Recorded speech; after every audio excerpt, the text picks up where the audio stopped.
Ginayuma ko ang asawa ko. Ang pagmamahal ay dapat kusang ibinibigay, hindi pinipilit. Kapag gumamit ka ng gayuma, pinipilit mo ang isang tao na umibig sa iyo kahit hindi yun ang tunay niyang nararamdaman, para itong pagkuha sa kanyang kalayaan na mamili kung sino ang nais niyang mahalin.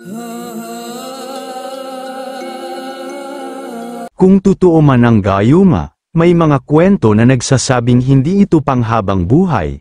Kapag nawala ang bisa nito, maaaring mawala rin ang pagmamahal ng taong ginayuma, at magdudulot ito ng mas malaking sakit ng loob.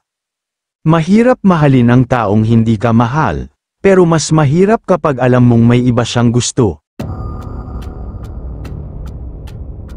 Ako si Liza, at ito ang kwento kung paano ko ginayuma ang aking asawa. Si Dan ang lalaking matagal ko nang minamahal, magkababata kami, magkasama mula pagkabata hanggang sa pagtanda, pero kahit anong gawin ko, hindi niya ako nakikita bilang isang babaeng dapat mahalin. Para sa kanya, ako ang kanyang matalik na kaibigan, walang higit, walang kulang. Noong kolehiyo, nagkaroon siya ng nobya, si Carla. Masakit para sa akin na makita siyang masaya sa piling ng iba. Pero wala akong magawa, hanggang isang araw, bigla siyang lumapit sa akin, umiiyak, iniwan siya ni Carla para sa ibang lalaki, at doon nagsimula ang pagkakataon ko. Ginamit ko ang pagkakataong yun para palakasin ang loob niya, para ipakita na narito lang ako para sa kanya, hanggang sa isang gabi, isang matandang albularyo ang lumapit sa akin. Sinabi niyang nakikita niya ang sakit sa aking puso at inalok niya ako ng isang bote ng gayuma. Noong una, hindi ko alam kung dapat ko bang tanggapin. Pero kung talagang mahal mo siya, minsan kailangan mong gumawa ng paraan para ipaglaban ang iyong pag-ibig, sabi ng matandang albularyo. Sa isang iglap, nasa kamay ko na ang bote ng gayuma. Isang patak lang daw sa inumin niya at tuluyan na niya akong mamahalin.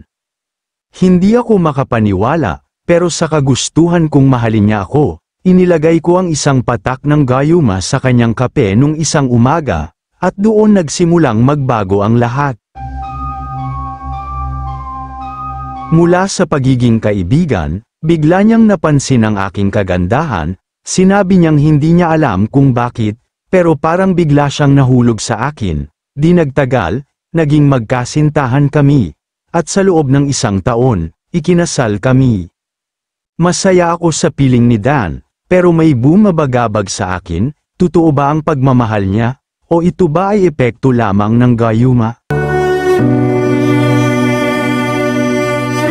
Isang araw, habang naglilinis ako ng lumang mga gamit, natagpuan ko ang bote ng gayuma. Nakasulat dito na ang bisa nito ay tatagal lamang ng 5 taon. Natakot ako, kung mawawala ang bisa nito, ibig sabihin, maaaring mawala rin ang pagmamahal niya. Makalipas ang 5 taon, at dumating na nga ang araw na yon, isang umaga, nagising siyang tila iba ang pakiramdam. Hindi na niya ako tinitingnan tulad ng dati, hindi na siya sweet, hindi na niya ako niyayakap sa umaga. Naramdaman ko ang unti-unting pagbabago. Hanggang sa isang gabi, hindi ko na napigilan ang aking sarili, umiyak ako sa harap niya at inamin ang lahat, na ginayuma ko siya. Nagulat siya, napaupo, tahimik, hindi ko alam kung ano ang nasa isip niya. Kung gayon, hindi ako nagmahal ng totoo, tanong niya, na parang hindi alam kung dapat ba siyang magalit o malungkot. Pero nang sumunod niyang sinabi, doon ako tuluyang naiyak. Hindi ko alam kung paano nagsimula, pero isang bagay lang ang sigurado ako, mahal kita, Liza, at hindi na kailangang may gayuma para iparamdam sa akin iyon.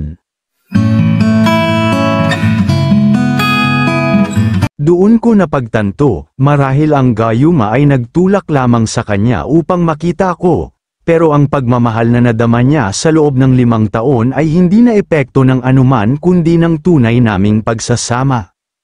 Minsan, ang pag-ibig ay parang gayuma, hindi mo alam kung paano ito nagsimula, pero ang mahalaga ay kung paano mo ito pangangalagaan, at sa aming dalawa ni Dan, natutunan naming hindi lahat ng pagmamahal ay kailangang sapilitan, minsan, kailangan lang ng pagkakataon upang makita mo na ang tunay na pag-ibig ay nariyan lang pala sa tabi mo.